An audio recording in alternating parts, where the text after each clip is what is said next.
E se o maior risco à estabilidade dos Estados Unidos não fosse uma potência estrangeira, uma crise econômica ou um ataque terrorista, mas um homem acordando cedo demais com acesso à internet?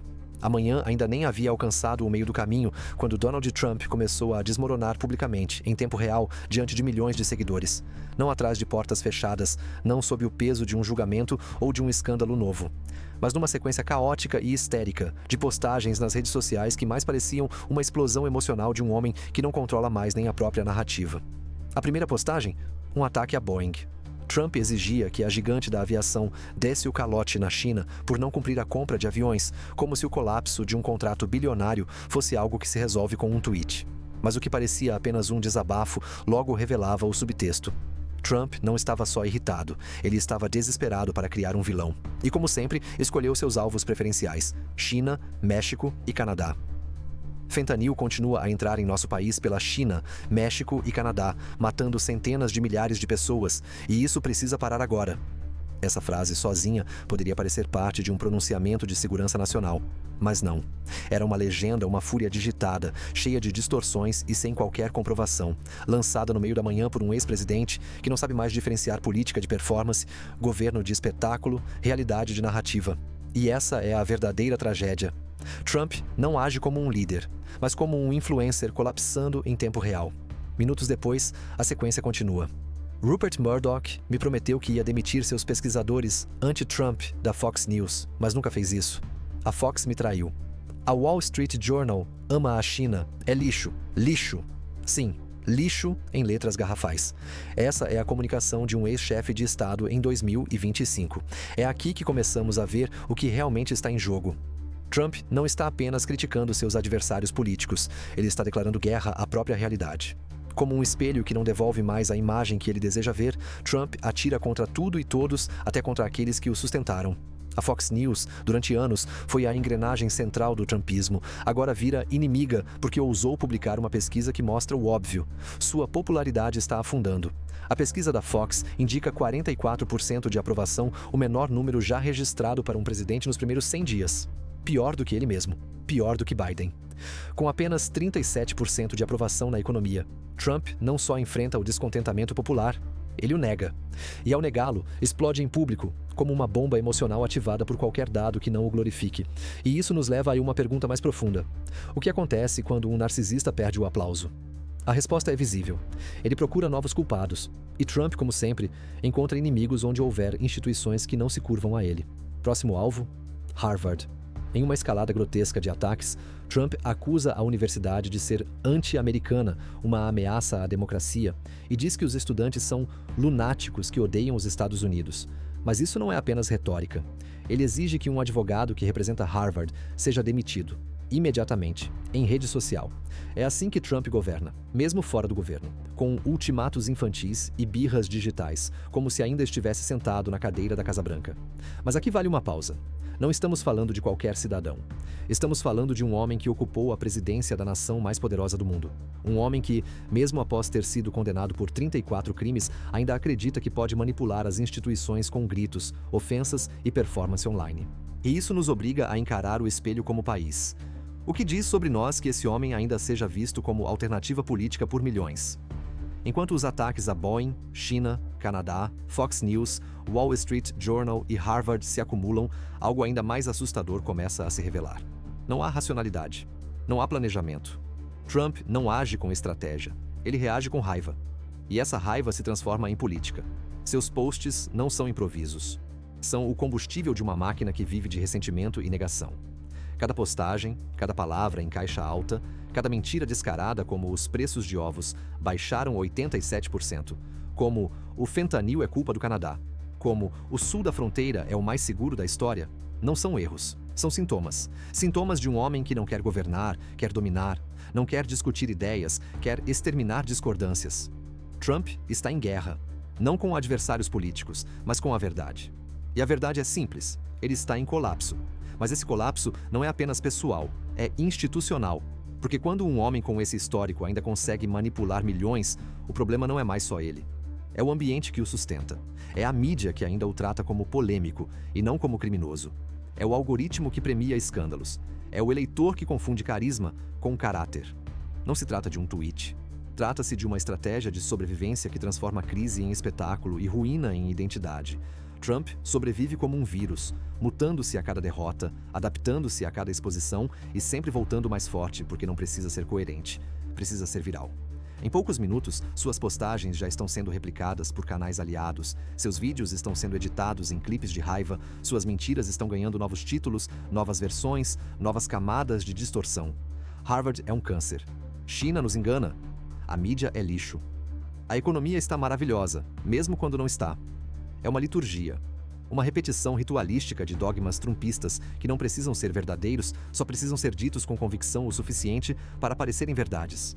E quando se percebe isso, a pergunta inevitável é: onde isso termina? Espera aí, rapidinho.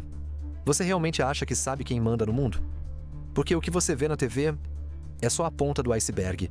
Eu tô falando de segredos, decisões de guerra, influência global. Tudo que ninguém tem coragem de mostrar. Eu juntei tudo em uma coleção de e-books pesados, biografias não autorizadas, coisa de bastidor mesmo, leituras sem filtro, proibidas em plataformas digitais. Se você pensa por conta própria, esse conteúdo é para você. Clique no link do comentário fixado e veja agora antes que tirem do ar. Porque sim, isso incomoda a gente grande. Imagine que você passou anos construindo um castelo de espelhos. Cada parede refletia apenas o que você queria ver. Aplausos, lealdade, idolatria. Agora imagine acordar um dia e, em vez da imagem que você projetou, os espelhos começam a devolver a realidade nua e crua, rejeição, críticas, fracasso. Esse foi o começo do dia de Donald Trump. O que parecia apenas um colapso emocional era, na verdade, a superfície de algo mais profundo. O colapso de um império de ilusão. Acontece que os números aqueles que Trump sempre manipulou, torceu, falsificou, voltaram para assombrá-lo. E o espelho rachou. O estopim? Uma pesquisa da própria Fox News.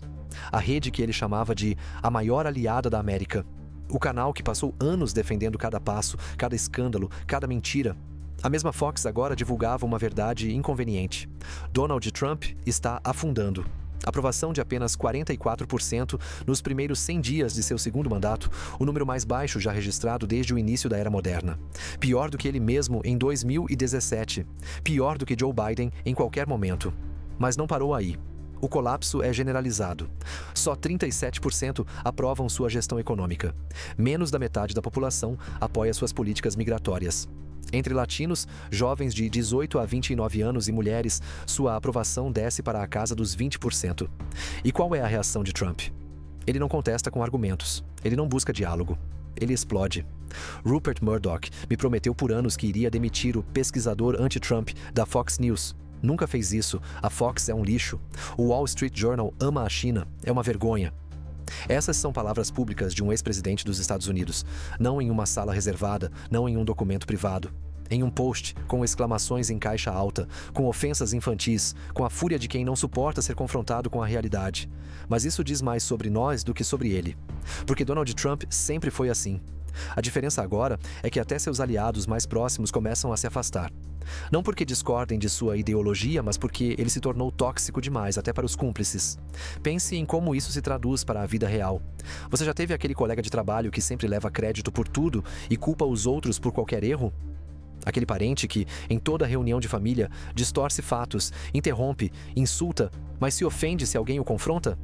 Aquele chefe que exige lealdade cega, mesmo quando está claramente destruindo o ambiente? Esse é Donald Trump, só que com um arsenal nuclear ao alcance dos dedos. E agora, ao ver seus números despencarem, ele faz o que sempre fez. Ataca a imprensa. Mas dessa vez não é a CNN, não é o New York Times, é a Fox News. E aqui está a ironia. A Fox criou o monstro, alimentou-o com tempo de tela, normalizou cada escândalo, blindou cada absurdo. E agora, quando a criatura volta os dentes contra o criador, Trump age como uma criança traída. Mas não é só imaturidade, é cálculo. Ele sabe que precisa manter sua base mobilizada. E como ele faz isso? Criando uma nova narrativa. Tudo que não o favorece é fake. Tudo que questiona sua imagem é traidor. Todos que não o bajulam são inimigos. É o velho truque da bolha de espelhos. E dentro dessa bolha, Trump continua sendo o Messias incompreendido, o gênio perseguido, o empresário infalível, o patriota injustiçado. Só que a bolha está estourando. A economia está enfraquecendo. A inflação voltou a subir. A cadeia de suprimentos, como veremos nas próximas partes, está em colapso. E até seus apoiadores mais fervorosos nas redes sociais começaram a se perguntar: será que ele está bem? Porque não é só o conteúdo das postagens que assusta, é a frequência, é o desespero. É o fato de que um homem que deveria estar governando parece passar o dia inteiro em surto digital. E isso nos leva a uma questão essencial. Será que Trump é emocionalmente capaz de exercer a presidência? Essa pergunta, que antes era considerada provocadora, agora se torna urgente. Quando o presidente dos Estados Unidos passa a manhã atacando jornalistas, empresários, universidades e até aliados políticos, não por discordâncias ideológicas, mas por egocentrismo ferido, a democracia inteira entra em zona de risco. Porque esse tipo de comportamento não é apenas vergonhoso, é perigoso. Ele descredibiliza instituições, destrói a confiança pública e normaliza o abuso de poder como método de governo. E o mais grave é que ele sabe o que está fazendo. Trump não está desorientado, ele está encenando. Cada postagem, cada crise artificial, cada mentira reiterada tem um propósito: manter o foco em si mesmo. E para isso, ele precisa criar inimigos, precisa fabricar escândalos, precisa destruir reputações, porque o que mais assusta Donald Trump não é perder, é ser esquecido. E é por isso que ele grita, por isso que ele insulta, por isso que ele tripudia até dos que ainda tentam salvá-lo. Mas sabe o que é ainda mais assustador? É o fato de que ainda há quem aplauda. Sim, há quem veja esses surtos como sinceridade, quem chame esses ataques de coragem. Quem acha que destruir a reputação de universidades, jornalistas, líderes mundiais e aliados históricos é falar verdades. E aqui talvez esteja o retrato mais cruel da era Trump: o culto ao colapso. Não importa se ele mente. Não importa se ele foi condenado.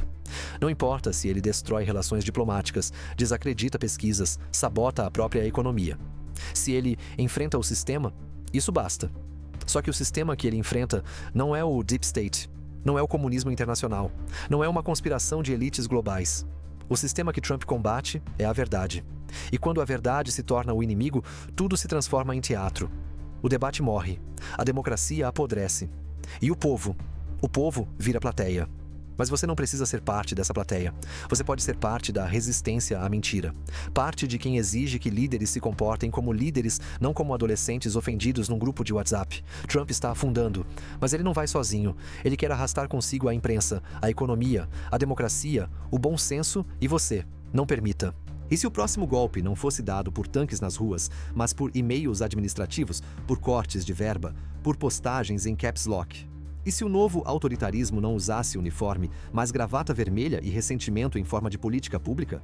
Donald Trump não quer apenas retaliar, ele quer reescrever as regras da convivência democrática. E para isso, seu alvo da vez é algo que muitos consideram intocável: a educação. Trump não está mais apenas berrando contra pesquisas. Ele está declarando guerra ao pensamento crítico.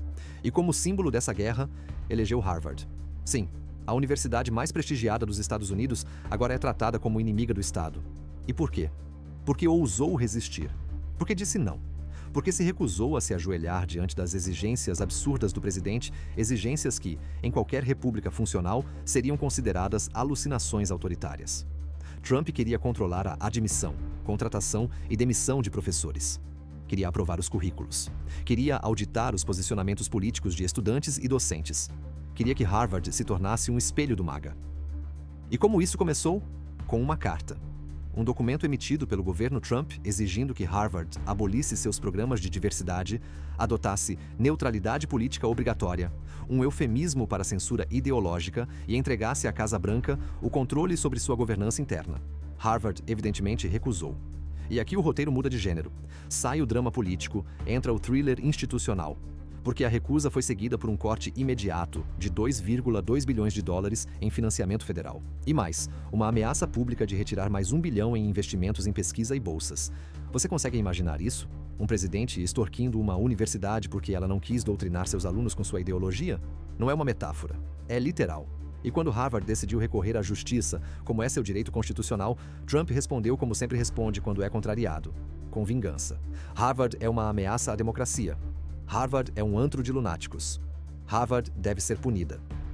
A que ponto chegamos quando um presidente define como ameaça uma instituição que ensina ciência, direito, literatura e história? Trump não está mais travando uma batalha política. Ele está fazendo uma purga ideológica. E no centro desse teatro kafkiano, uma figura aparentemente secundária ganha destaque: o advogado. Um dos representantes legais da Harvard também havia representado a Trump Organization. Trump está tratando assuntos corporativos como reality show. Está confundindo família com empresa, empresa com governo, governo com vingança pessoal. A essa altura, precisamos parar e perguntar: o que resta da República quando os limites entre público e privado, entre família e Estado, entre birra e política, simplesmente evaporam? Se Trump faz isso com Harvard, o que ele fará com uma escola pública? Se ele tenta controlar currículos em Cambridge, o que impedirá que tente moldar o ensino médio em Detroit, em Dallas, em Denver? Será que o próximo passo é exigir que professores de história ensinem que o 6 de janeiro foi uma festa patriótica? Que Abraham Lincoln era democrata? Que Donald Trump venceu todas as eleições com 100% dos votos, como em regimes que ele tanto admira? Essa não é uma provocação retórica, é um aviso. O que Trump quer é controle total sobre a narrativa. E quando ele não consegue, ele tenta destruir quem a desafia. Harvard virou alvo não porque é liberal, mas porque é independente. Assim como a imprensa, assim como o judiciário, assim como qualquer cidadão que pense por conta própria. E o mais perigoso é que ele não age sozinho. Há deputados, senadores, governadores, influenciadores, apresentadores de TV e milhões de eleitores dispostos a seguir esse script sem questionar. E se Harvard, com toda a sua estrutura, prestígio e tradição, está sendo esmagada, imagine o que ele faria com uma escola da sua cidade. Imagine o que ele faria com o seu sindicato, com o seu jornal local, com o seu grupo de estudos, com o seu filho que quer estudar sociologia, com você, se discordar dele. O projeto de poder de Trump não tem espaço para pluralidade. Não tem espaço para autonomia, não tem espaço para crítica. O único espaço permitido é o da obediência. E isso nos obriga a uma escolha. Aceitamos isso em silêncio ou enfrentamos enquanto ainda é tempo? Porque veja, tudo isso pode parecer absurdo, mas tem método. E o método é simples: atacar, descredibilizar, sufocar, silenciar. Primeiro, ele transforma uma instituição em inimiga. Depois, convence milhões de pessoas de que essa instituição é corrupta, elitista, contra o povo. Então, corta o financiamento. Por fim, toma o controle. Foi assim com a imprensa. Está sendo assim com as universidades. E se não houver resistência, será assim com cada espaço de liberdade intelectual neste país. Você percebe o que está em jogo? Não é só Harvard. É o direito de pensar, é o direito de ensinar, é o direito de discordar sem ser punido por isso. Se você chegou até aqui, é porque se importa. Então, não deixe essa mensagem morrer. Inscreva-se no canal, curta o vídeo, compartilhe. Ajude a espalhar a verdade enquanto ainda temos o direito de falar. E se o líder que deveria proteger a democracia preferisse bajular ditadores e atacar aliados? Não é uma teoria. É exatamente o que vimos esta manhã. Enquanto Trump declarava guerra contra universidades, jornalistas e pesquisas eleitorais, ele reservava uma mensagem especial para o homem que mais ameaça a estabilidade mundial: Vladimir Putin. Pense nisso. Um ex-presidente dos Estados Unidos que passa a manhã insultando Harvard, a Fox News e a China ao se dirigir ao Kremlin, abaixa a cabeça. Não estou feliz com os ataques russos em Kiev. Não necessários. Muito mau momento. Vladimir, pare. Sim, pare, em caps lock, como se estivesse ralhando com um cachorro desobediente. Enquanto cidadãos morrem sob mísseis balísticos, enquanto cidades inteiras da Ucrânia são devastadas, Trump, o líder forte que se vende como implacável, responde com um pedido choroso, quase infantil: Vladimir, pare. Sem ameaças, sem sanções, sem condenação clara. Só um sussurro desesperado digitado em rede social. Agora compare. No dia anterior, Trump usou palavras infinitamente mais duras contra Volodymyr Zelensky, presidente democraticamente eleito da Ucrânia, que luta para defender seu país da invasão russa. Zelensky está se exibindo, arruinando tudo, recusando-se a dar a Crimeia para Putin. Zelensky é o problema. O presidente da Ucrânia, que tenta salvar seu povo, é descrito como o problema. O ditador da Rússia, que bombardeia hospitais e escolas, recebe um tímido "por favor, pare". Essa inversão moral é um escândalo, mas no mundo de Trump, ela faz sentido. Porque Trump não admira quem resiste. Trump admira quem domina. Ele não vê em Putin um inimigo, vê um modelo. E esse padrão é recorrente. Quando Kim Jong-un lançou mísseis sobre o Japão, Trump o chamou de "meu amigo". Quando Mohammed bin Salman ordenou o assassinato brutal de Jamal Khashoggi, Trump defendeu o príncipe saudita. Quando Xi Jinping esmagou protestos em Hong Kong, Trump disse que era assunto interno da China. A pergunta que precisamos fazer é brutal, mas necessária. Por que Trump sempre se curva diante dos autoritários? Medo, admiração, dependência? Ou uma identificação mais profunda àquela de quem nunca respeitou de verdade as regras da democracia, apenas as utilizou enquanto lhe serviam? Você confiaria a segurança do mundo a um homem que trata genocidas com mais respeito do que trata aliados democráticos? Essa é a reflexão que precisamos fazer. Porque não estamos falando apenas de diplomacia. Estamos falando de vida ou morte. Enquanto Trump envia, por favor pare para Putin, milhares de soldados ucranianos e civis comuns morrem semana após semana. Enquanto Trump desmoraliza Zelensky, cidades como Kharkiv, Mariupol e Odessa são transformadas em escombros. E não é só na Europa que isso importa. O que Trump sinaliza para o mundo é simples e devastador. Se você for um ditador violento, terá passe livre. Se for um aliado democrático, será desprezado. O impacto disso já é sentido. Taiwan vê suas chances de sobrevivência diminuir. A OTAN se fragiliza. Países do leste europeu entram em alerta máximo. A China avança agressivamente no Pacífico. Ditadores em toda parte sentem o cheiro da oportunidade. A história ensina. Vácuos de liderança democrática são rapidamente preenchidos por autoritarismo. E Trump, ao escolher humilhar aliados e idolatrar tiranos, está abrindo esse vácuo com prazer. Você sente o peso dessa escolha? Trump não é apenas um risco interno. Ele é uma ameaça global. E talvez o mais assustador seja o fato de que ele não está nem tentando esconder. O que vimos hoje foi público, aberto, sem filtros. E ainda assim, milhões de americanos continuam fingindo que isso é normal, que é apenas o estilo Trump, que são palavras fortes, mas sem consequências reais. Pense nas consequências. Pense nas famílias ucranianas escondidas em abrigos. Pense nas mães que enterram seus filhos sob bombardeios. Pense nos refugiados que atravessam fronteiras com uma mochila nas costas e nada mais. E agora pense que, enquanto isso acontecia, o presidente dos Estados Unidos mandava posts em caixa alta pedindo, educadamente, para o agressor parar. Isso não é só fraqueza, isso é cumplicidade. E sabe qual é a parte mais insidiosa? Trump apresenta essa postura como pragmatismo. Ele diz que só quer a paz, que não quer brigas inúteis.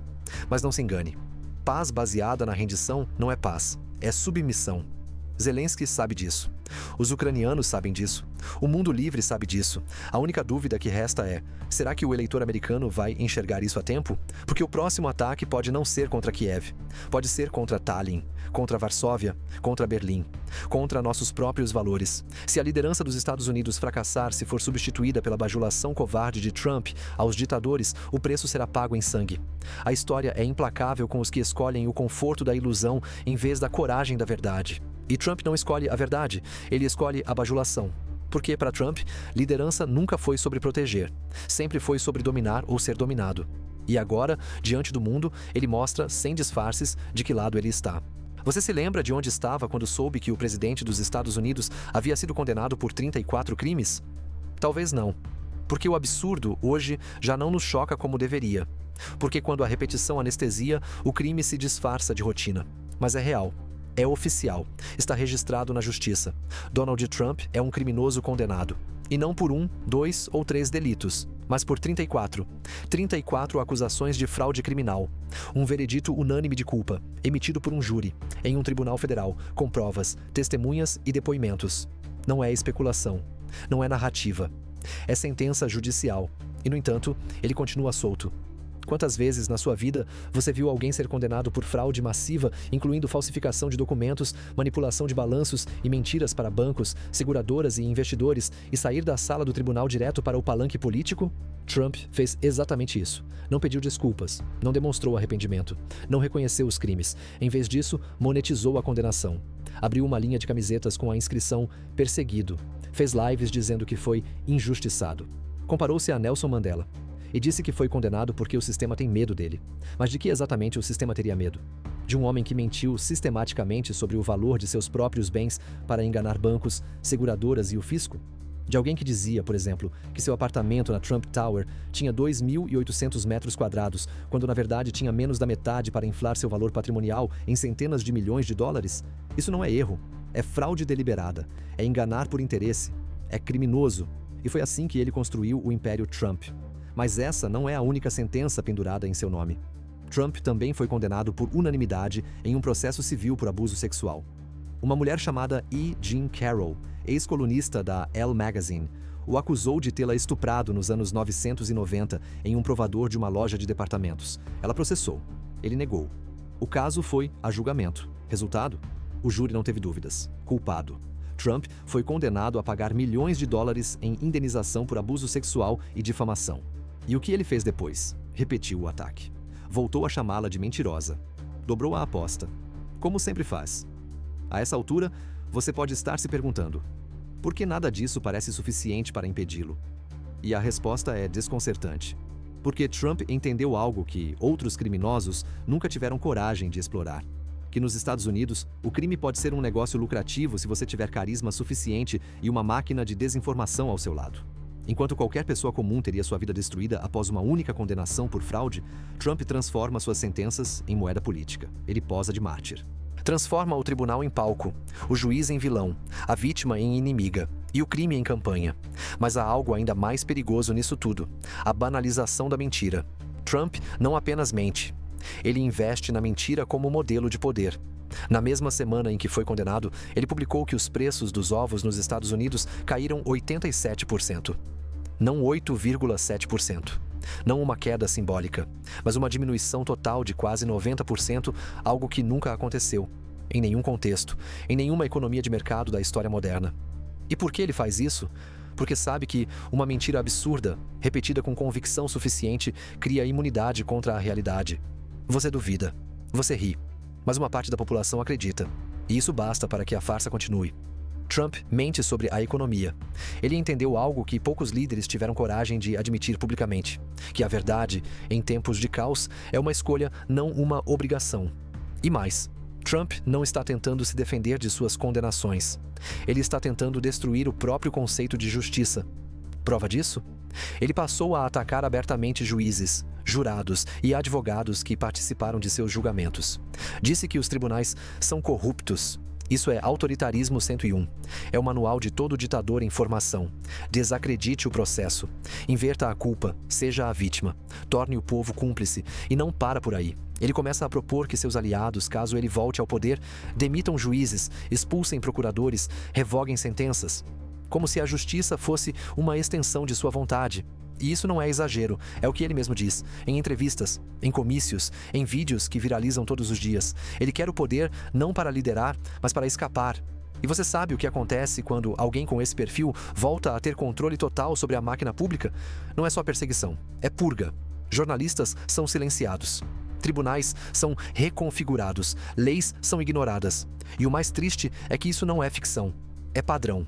É o que vimos em Viktor Orbán, em Erdogan, em Bolsonaro, em Putin. E é o que Trump promete repetir. Ele não esconde, não disfarça, não nega. E se a promessa de grandeza acabasse em uma cela gelada, com luz fluorescente e cheiro de medo? O governo Trump nunca se resumiu a discursos inflamados ou memes na internet. Por trás dos gritos sobre muro, ilegais e segurança, havia algo muito mais sombrio se instalando. Um sistema de repressão estatal cuidadosamente construído para punir, humilhar e apagar vidas. Você vai ver como a obsessão de Trump pela força e pela crueldade como ferramenta de poder não só desfigurou a política migratória dos Estados Unidos, mas também iniciou o colapso da imagem americana perante o mundo. Comecemos com um fato que quase ninguém comenta. Donald Trump deportou menos imigrantes do que Barack Obama ou Joe Biden. Sim, é verdade. Mas por quê? Porque a lógica de Trump nunca foi eficiência, foi espetáculo.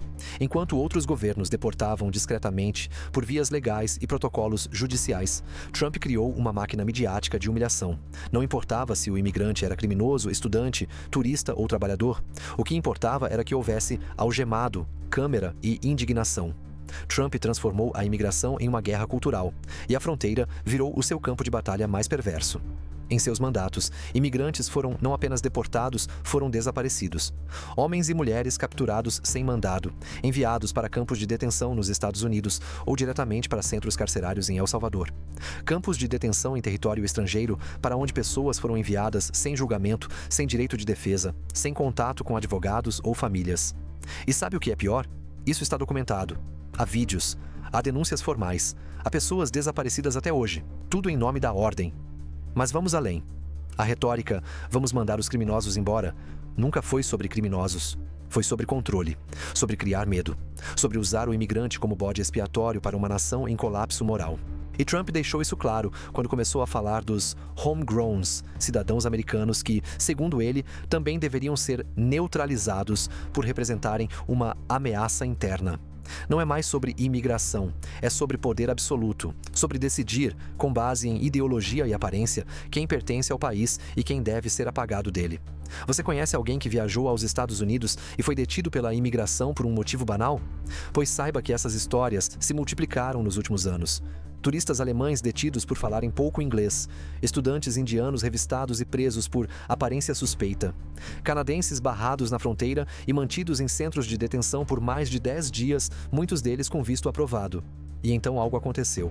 O mundo respondeu. Cidadãos de dezenas de países começaram a boicotar o turismo americano. Europa, Canadá, Austrália, América Latina. O fluxo de viajantes despencou e, com ele, bilhões de dólares em receitas desapareceram. Só o Canadá, por exemplo, registrou uma queda de 41% na emissão de vistos para os Estados Unidos após 2024. O número de europeus viajando a trabalho caiu quase pela metade. Empresas de turismo relatam perdas recordes. Estados como Flórida, Califórnia e Nova York sentem o baque no comércio local. Mas não é só turismo. É a reputação internacional. É a quebra de confiança. Quando um país começa a tratar estrangeiros como ameaça por padrão, o mundo começa a tratá-lo como risco. E isso transborda. A guerra de Trump contra o inimigo externo vira desconfiança global. Quer mais um exemplo? As cadeias de suprimentos começaram a ruir, mas não por acaso, por medo. Medo de investir em um país que quebra acordos, medo de depender de um parceiro comercial que impõe tarifas a aliados e desaparece com pessoas. Em 2025, as grandes redes de varejo soaram o alarme. Walmart, Target, Home Depot enviaram memorandos ao governo alertando: os estoques estão acabando. As empresas não conseguem mais importar com previsibilidade. Navios ficam presos nos portos. Produtos essenciais não chegam. Papel higiênico, medicamentos, peças de reposição, tudo começa a faltar. E Trump riu. Disse que era culpa da China traidora. Mentiu, dizendo que os preços estavam caindo enquanto a inflação explodia nas prateleiras. Estamos à beira de um verão de escassez. Ar-condicionado quebrado? Sem peça. Volta às aulas? Sem cadernos. Viagem marcada? Passaporte travado. Tudo fruto de uma política externa caótica e uma máquina de deportação mais preocupada em fazer espetáculo do que em resolver problemas. E o mais triste? Nada disso era necessário. O sistema americano tinha problemas, mas não era irreparável. O que Trump fez foi explodir o motor e culpar o carro. E agora, o que sobra? Uma imagem arruinada. Um comércio paralisado. Famílias separadas, crianças presas em contêineres, centros de detenção denunciados por tortura psicológica e física, investidores recuando, aliados desconfiando, e um presidente que, mesmo diante de tudo isso, diz que tudo vai bem. Você sobrevive a uma queda, sobrevive a um tropeço, sobrevive até a uma tempestade, mas ninguém sobrevive muito tempo quando o chão começa a mentir. E é exatamente isso que o trumpismo fez com os Estados Unidos. Transformou o chão da realidade em uma plataforma instável de mentiras. Ele só precisa fazer com que ninguém mais acredite nelas. Ele não precisa dominar o Congresso. Só precisa fazer com que o público acredite que o Congresso é inútil. Ele não precisa calar todas as vozes. Basta fazer com que todas soem como ruído. A vitória de Trump não exige maioria, exige desorientação. Quando tudo vira dúvida, quem grita mais alto parece certo. Quando a justiça é desacreditada, o criminoso parece mártir. Quando os fatos colapsam, a fantasia vira programa de governo. E aqui está o ponto-chave. Trump já venceu, mesmo sendo condenado por 34 crimes, mesmo sendo acusado de abuso sexual, mesmo mentindo sobre tudo. De ovos a genocídios, ele ainda pauta o debate, ainda mobiliza multidões, ainda é a referência central da política americana. E sabe por quê? Porque ele entendeu o que muitos ainda fingem ignorar. O caos é mais poderoso do que a ordem se você souber lucrar com ele. Trump é o arquiteto de um império construído sobre ruínas. Um império onde a verdade é opcional, onde a justiça é retórica, onde a democracia é cenário, onde o trauma coletivo é matéria-prima. Lembra quando ele perdeu em 2020? Ele disse que venceu. E milhões acreditaram, invadiram o Capitólio. E até hoje juram fidelidade a um homem que não os conhece, não os ama e não os salvaria se os visse pegando fogo. Mas a pergunta agora é outra. Por que ele ainda está aqui? Depois de tudo, das condenações, das denúncias, das traições, dos colapsos, dos surtos públicos, por que ele ainda tem palco? Porque o palco nunca foi dado por ele. Foi dado por nós. Pela mídia que cobriu cada escândalo como se fosse entretenimento, pelos empresários que financiaram seus delírios para manter privilégios, pelos partidos que o defenderam por covardia, pelos cidadãos que aceitaram a degradação como custo do estilo direto. Mas chegou a hora de quebrar esse ciclo. Porque Trump não é eterno, mas o dano que ele causa pode ser. Ele já destruiu a confiança internacional, já transformou a Casa Branca em reality show, já alimentou racismo, xenofobia, misoginia e culto à ignorância. Já feriu gravemente o judiciário, a imprensa, as universidades e até as relações diplomáticas. E agora, o risco é que ele não precise mais estar no poder para manter o sistema em colapso. Trump criou uma cultura, um ecossistema, um vírus político. E como todo vírus, ele se adapta. Hoje, seus discursos estão nos lábios de candidatos locais, pastores oportunistas, influenciadores digitais, empresários ressentidos, jovens desiludidos e até mães e pais que, assustados pelo mundo, repetem frases que não entenderam, mas que soam fortes. Não são apenas slogans, são dogmas, são armas, são ferramentas de destruição democrática disfarçadas de opinião. E você está dentro disso. Talvez você já tenha discutido com alguém próximo que acredita em alguma dessas coisas. Talvez você já tenha se sentido impotente ao ver alguém inteligente repetir absurdos. Talvez você já tenha pensado: não adianta mais, o país já era. Não é o grito que fortalece Trump, é a rendição do cansaço. Não desista. Não aceite a mentira como linguagem comum. Não aceite a dúvida como padrão. Não aceite a violência como política. Não aceite a humilhação como ferramenta de poder. Trump não é um acidente. Ele é um aviso do que acontece quando a verdade cansa e o absurdo vira entretenimento. Mas também é a prova de que a resistência é possível se formos muitos, firmes e incansáveis. Você é parte disso. Se chegou até aqui, você faz parte da minoria que ainda escuta com atenção, que ainda se informa, que ainda pensa, que ainda se importa. E é por isso que eu te peço: curta este vídeo, compartilhe com quem precisa acordar, comente, inscreva-se no canal. Obrigado por estar conosco até aqui. Até o próximo vídeo. Agora que esse documentário chegou ao fim, isso é para você. Segura aí, só um segundo. Você deve conferir o que preparamos em primeira mão para você. Eu tô falando de decisões escondidas, guerras silenciosas, acordos que moldam o planeta e que ninguém ousa revelar. Eu reuni tudo numa coleção de e-books intensos. Biografias proibidas, histórias que não passam nem perto das plataformas comuns. Bastidores reais, leitura crua, sem cortes. Se você questiona, se você não segue a manada, esse material foi feito para você. Corre no link do comentário fixado. Vê agora, antes que sumam com isso do mapa. Porque sim, isso mexe com gente poderosa.